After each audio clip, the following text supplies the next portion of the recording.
Eelmise aasta 5. detsembrist kuni käesoleva aasta 17. jaanuarini toimus A-galerii aastanäitus Üks ta kõik. Aastat kokkuvõttev näitus koondab alati väga mitmekesise ringi kunstnikke, kes kõik näitavad midagi ainulaadset, midagi just endale südamelähedast. Sel aastal osales näitusel kokku 64 ehtekunstnikku ja selle läbivaks teemaks olid väärtused. Mina olen Valdek Laur ja ma räägin Urmas Lüüsi ja Krista Lehariga töödest, mis nemad näitusele tõid ning mida neil oma töödega öelda oli. Näituse kujundaja Karl-Joona Salamaa avab tööde taustaks olnud jõulise ja sürrealistliku maiguga keskkonna saamislugu ning kuraator Sille Luiga räägib sellest, kuidas üks suur grupinäitus A-galeriis üldse teoks saab. Head vaatamist!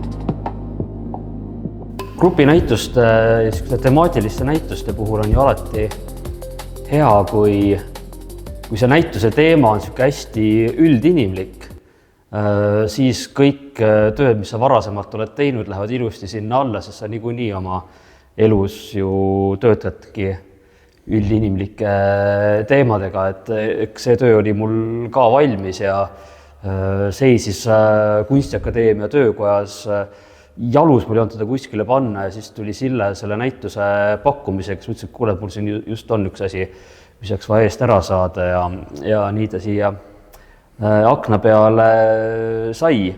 Et ma rohkem otseselt sellest näituse üleskutsest selle tegemisel ei ole lähtunud, kui et tõesti need teemad on täpselt need samad teemad, millega ma olen ise 10 aastat vähemalt juba rinda pistnud oma loomingus, nii et. Kas ehtekunstis grupinäitused on midagi nagu võrreldavad näiteks laulupeoga või? Et kus on siis nagu tulevad inimesed kokku ja siis kõik laulavad küll oma häälega, aga sealt siis kõlab läbi midagi nagu ühtset või ta on ikkagi pigem selline koht, kus sa proovid nii-öelda seda enda häält rohkem kõlama saama teistest. Et kuidas sinu nagu see suhtumine on sellesse? Ma arvan, et seal on mitut sorti näitused, et üks on see isikunäitus, millele justkui vastandub grupinäitus sellega, et ühel juhul on sul endal mingisugune väga kindel visioon, agenda, midagi, mida sa lähed teostama, aga ma arvan, et see grupinäituse juures on veel selline eraldi alažanr nagu sõbranäitus ja see jõulunäitus siin on kindlasti selline ehtekunstnike kogukonna sõbranäitus. Et grupinäituste puhul reeglina ma ise neid ei algata, tavaliselt kui ma grupinäitusel osalen, siis mind sinna kutsutakse ja mina olen kohati hakanud praeguses nii-öelda tööelu etapis eristama kuidagi niimoodi, et isikunäitus on minu enda agenda, minu enda tahte läbi surumine ja grupinäituste juures mulle meeldib seda vaadata kui kuraatori agenda, kuraatori tahte läbi surumisena, et mida selgem visioon kuraatoril on grupinäitus kokku pannes, tavaliselt ta parem tervik kokku tuleb, et sellisel juhul mina isikunäituseid tehes väga palju kasutan teiste inimeste loomingut, et kas ma olen kuskilt muuseumifondist või mõnes kogus midagi välja laenanud enda asju juurde pannud ja käsitlen seda justkui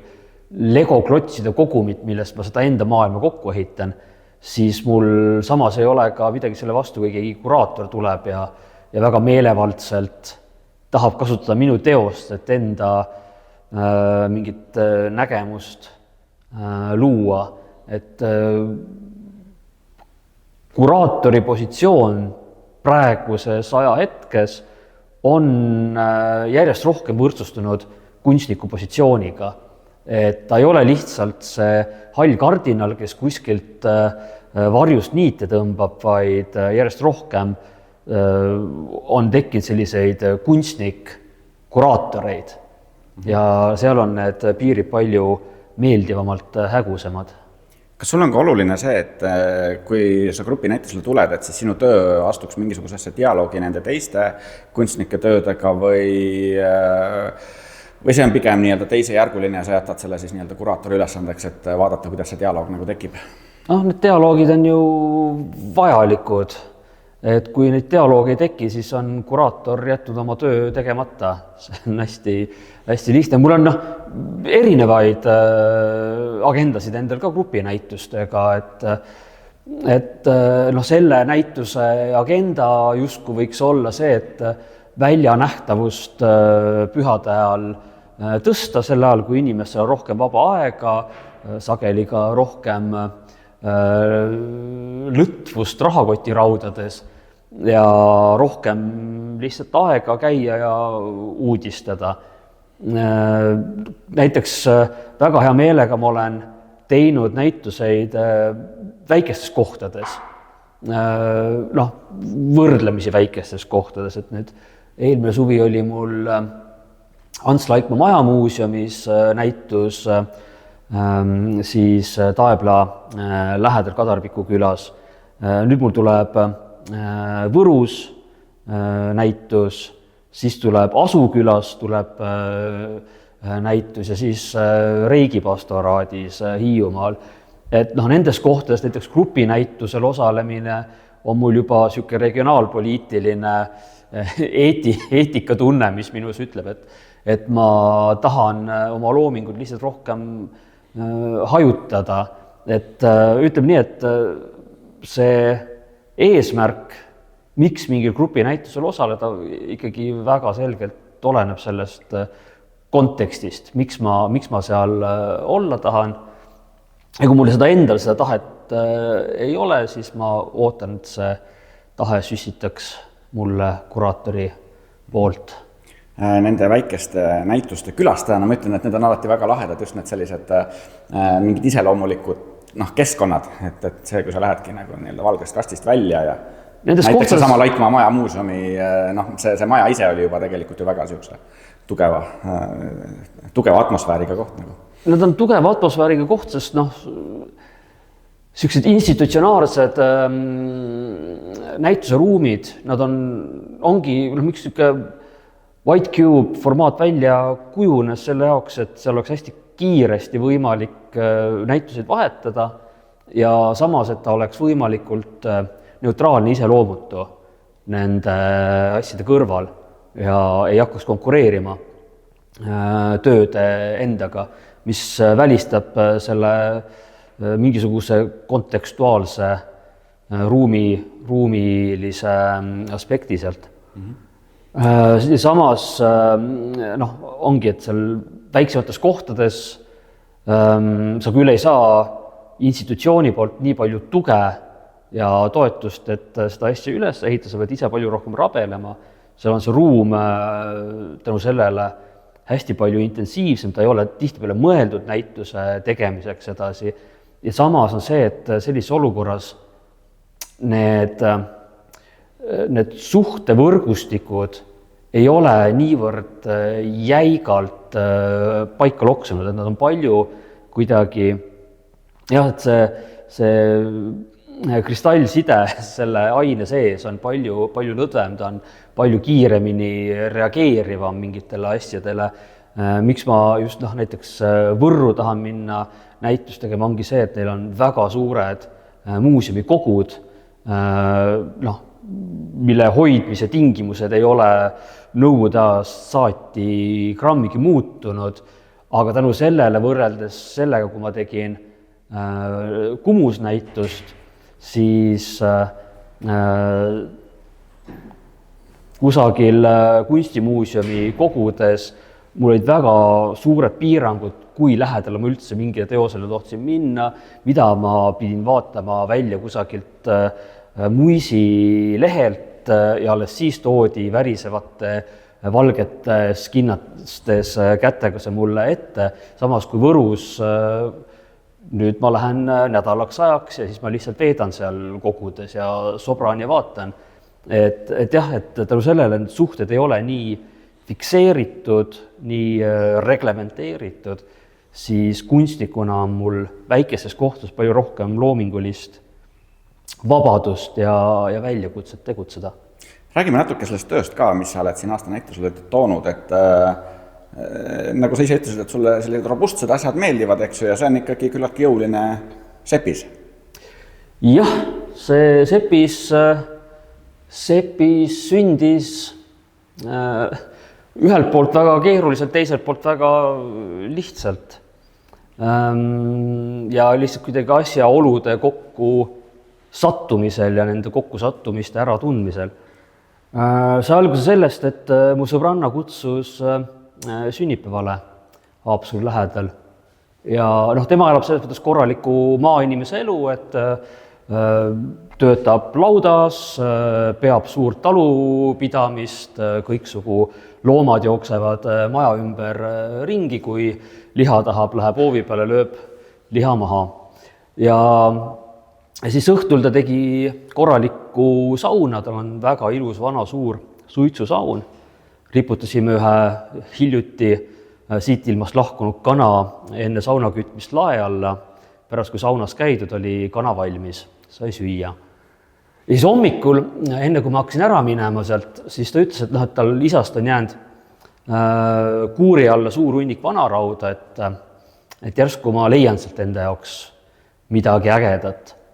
Ja siis ma sobrasin seal päris mitu tundi ja ühe asjana ma näiteks leidsin lükkasin kokku terve niisuguse kastitäie mutrivõtmeid. Ja tõin need mutrivõtmed ära linna, sest et oli mul igal pool jalus, siis ma mõtlesin, et kui ma nendest midagi ei tee, siis need jäävadki mulle jalgu.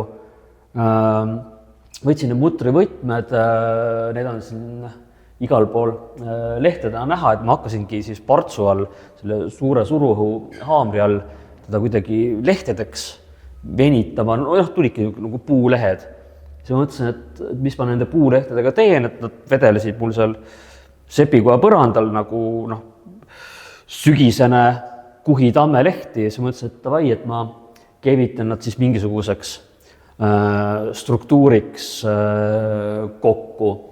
Ja siis, kui ma seda tegin, siis samal ajal meil Kunstiakadeemia klaasiosakond, kes on saanud endale nüüd klaasipuhumise ahju, tegi tudengitele workshopi ja läksin ühest prügikastist mööda, kus kellelgi oli siuke untsu läinud puhumiskatsetus ja oli selle prügikasti visanud ja siis ma kookisin selle prügikastist välja ja tegin sellest siukse vilja siia alla otsa ka veel, et lihtsalt õigetel hetkedel juhtusid õiged asjad kokku.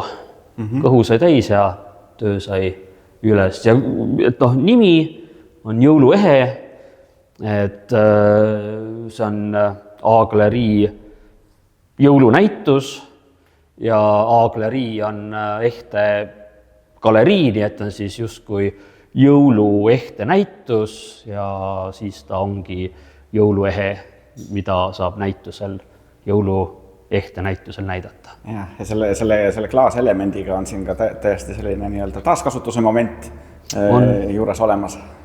Mitte ainult sellega, kõik. Varras on ka Vanaraua platsilt 3 eri mõõdus. Latid on kokku keevitatud, ära läbi sepistatud, need mutrivõtmed ei tulnud uutena, osad olid neist nii vanad, et nad olid veel tolli süsteemis ja ütleme seda mutrit enam Euroopa Liidus vähemalt küll ei leia ühegi masina küljes, mida sellega keerata saaks. Nii et jah, omalt poolt ei ole ühtegi senti panustanud peale töö ja väikse koguse gaasi. Nii, siin on siis minu töö ja ütleme, kui niimoodi lühidalt öelda, siis võiks öelda, et see on nagu uinunud väärtuste aktiveerimine, mõtestamine, et millal üldse tekib esemele väärtus, et kas väärtus on siis, kui ta on kuskil teiste silme alt peidus ja tuuakse välja või et selline filosoofiline probleem, et millised väärtused siis meid üldsegi kõnetavad. Ja selle töö nimi on mul garaažileid, mis on tegelikult ju, me kõik teame, mis asi on, eks ju, garaažimüük. Me kunagi isegi Eesti Design House korraldas garaažimüügi ja mulle väga meeldis see teema, et kõik disainerid tulidki kohale oma siis nii-öelda leitud asjadega. Aga see garaaž on minu jaoks on ta ikkagi nagu sahtli metafoor. Et kui me räägime nüüd, teame kõik, sahtlid on väga huvitavad kohad. Et ütleme kodused need tavalised sahtlid, eks, et sealt võib leida kas toredaid asju, aga eriti ägedad on metallikunstnike sahtlid. Et ma ei tea, ma isegi olen mõelnud, et võiks teha sellise näituse, et iga metallikunstnik tuleb, öeldakse, et ei korista midagi, tood oma sahtli. Et seal on ja täpselt nii ma tegin, et võtsin oma sahtli lahti ja mis seal siis, eks ole, leidub igasuguseid asju, väga palju igast huvitavaid kive. Siis on mingid kivid, mis oled käinud messil seal kuskil ostnud kokku, mõeldes, et sa kunagi teed nendest midagi nagu väga ägedat ja need on jäänud seisma. Siis on mingisugused, kas kuskil mingid valuapsud näiteks on midagi valesti läinud, siis mingid toorikud, mida sa ei ole valmis teinud. Siis mõnikord on nii, et klient tellib mingi koguse, sa teed natuke rohkem, et see on sul mingid selliseid asju, et sellised põnevad asjad. Ja minu eesmärk oligi see, et kui ma sain teada selle näituse teema, et see väärtuse ja väärtustamise teema, et siis ma tegelikult mõtlesingi, et ma võtangi need väärtused, mis mul parasjagu on seal uinunud, et võtan need välja ja et ma ei osta mitte midagi, ma ei kuuluta mitte midagi, et ma teengi selle töö niimoodi väärtuslikuks. Ja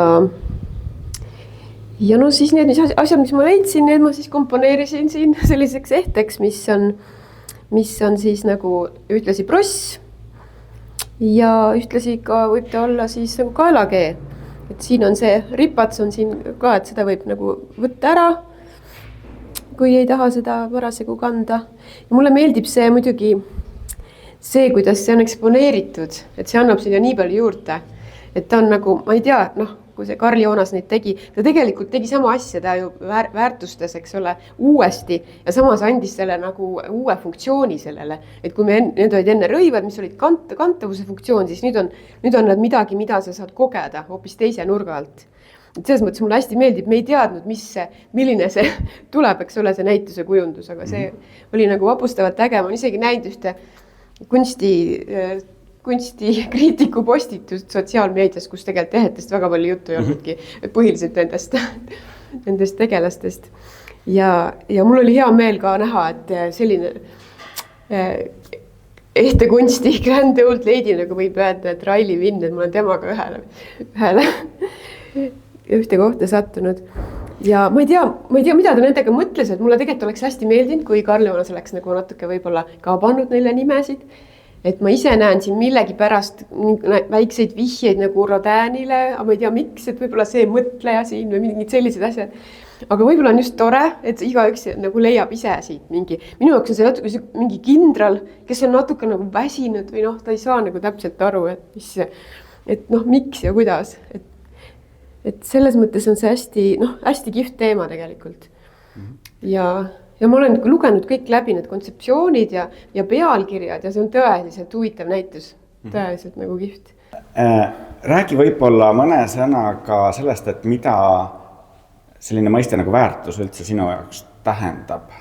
No mul on ikkagi ja muidugi see emotsionaalne väärtus, et mulle hästi meeldib koguda mälestusi, eks ju. Et see on nagu hästi tore, et muidugi materiaalsed väärtused, muidugi kõik me peame ju elama ja sööma, et see nagu on lihtsalt käib asjaga juures, aga lihtsalt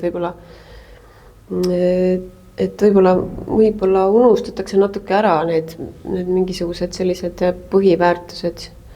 No mõnikord on niimoodi, et on toodud mulle näiteks tuuakse materjaliks, tuuakse kellegi mingi metallikunstniku tehtud asju, et sulataja tee, siis ma seda ei tee, minu meelest see ei ole okei. Et mul on nagu, kui midagi on toodud, mul on, need on ka minu sahtli sisu on ka mingid sellised asjad. Ja ma ei tea, väga paljud ei kasuta üldse need kui briljant, eks ole, et see on nagu natuke siuke must, mul päris nagu nii hull see asi ei ole, aga mulle ikkagi meeldib see taasväärtustamine, see mul nagu olen sellega pikalt palju tegelenud, et jah, et mingid et klient tuleb, toob mingi asja, ma olen sellest tüdinenud, eks ju, ma natuke panen midagi juurde, võtan ära ja see on jällegi nagu et see on see sama asi, see on mingi tema vanaisa Manseti nööbid ja need on tal küljes, et need on tal olemas, aga mingil teisel kujul. Okei, ja me alustasime nii-öelda garaaži leidudest ja mulle tundub natukene ka see selline uudishimutsev sobiv teema, millega hakata otsi kokku tõmbama, et räägi, mis sul seal sahtlis veel on?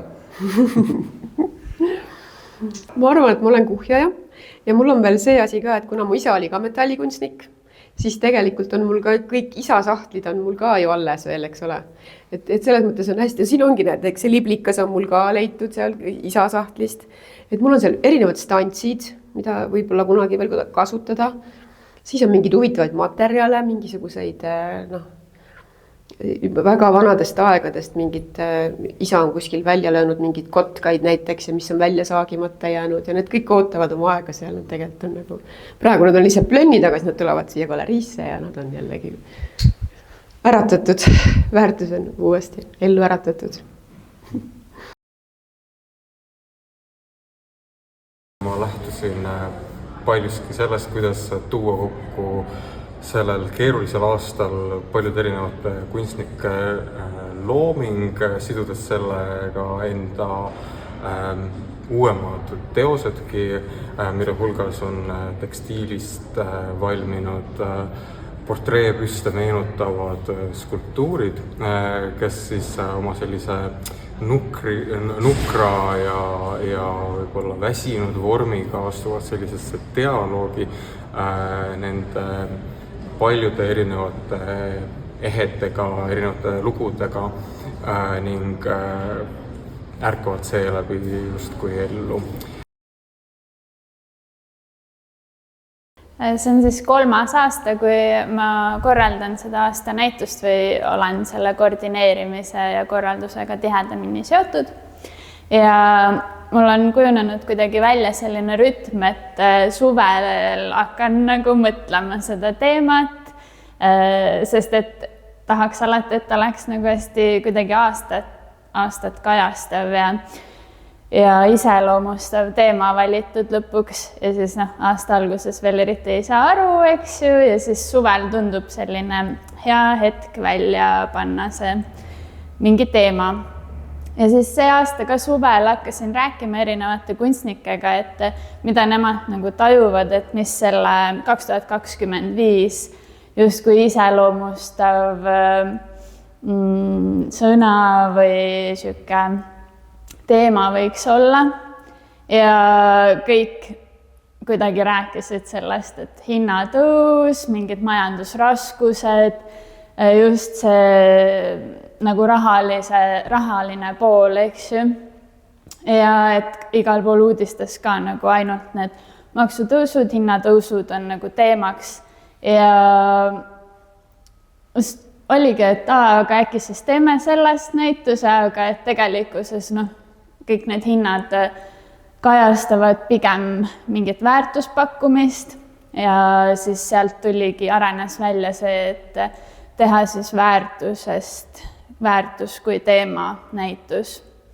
Ja ega ma muidu ei oleks kuraatoriks ennast nagu pakkunud, aga lihtsalt see teema oligi minu jaoks nagu kunstnikuna ka nii kõnetav, et mõtlesin hambad ristis, et ma tahan seda kureerida, et just see on nagu see teema, mis mind kõige rohkem kõnetab ja sealt leidsin ka nagu selle lisamotivatsiooni, et nii suurelt see asi ette võtta, sest et 46 kunstnikku osaleb ja neid teoseid oli ka üle 70 lõpuks, mis välja läks, et see maht ikkagi kasvas väga suureks, sest et see aasta ma siis koordineerisin ja kureerisin samaaegselt, aga samas oli väga põnev, et kuidas see kõik välja kukkus.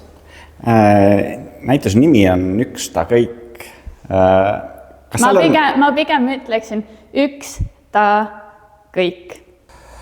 Ma pigem tahtsin nagu rõhutada seda, et üks tema ja kõik, eks ju, et see pinge selle ainuisiku ja siis justkui selle universaalsuse vahel, väärtuste siis kontekstis või mitte isegi ainuisiku, võib-olla ka lihtsalt nagu detailiga, et kui on suur rühmanäitus, et siis iga osa sellest on ka siis justkui üks, eks ju, selle taga on keegi, aga siis lõpuks on kõik koos ikkagi midagi veel enamat mingis mõttes ja noh, peamine on ikkagi see, miks see pealkiri selline on, aga noh, seda ei saa vältida, et seal tuleb see sõnamäng välja, eks ju, mingi siuke nihilistlik natukene idee, mis ma arvan võimendus ka selle kujunduse kaudu natukene, et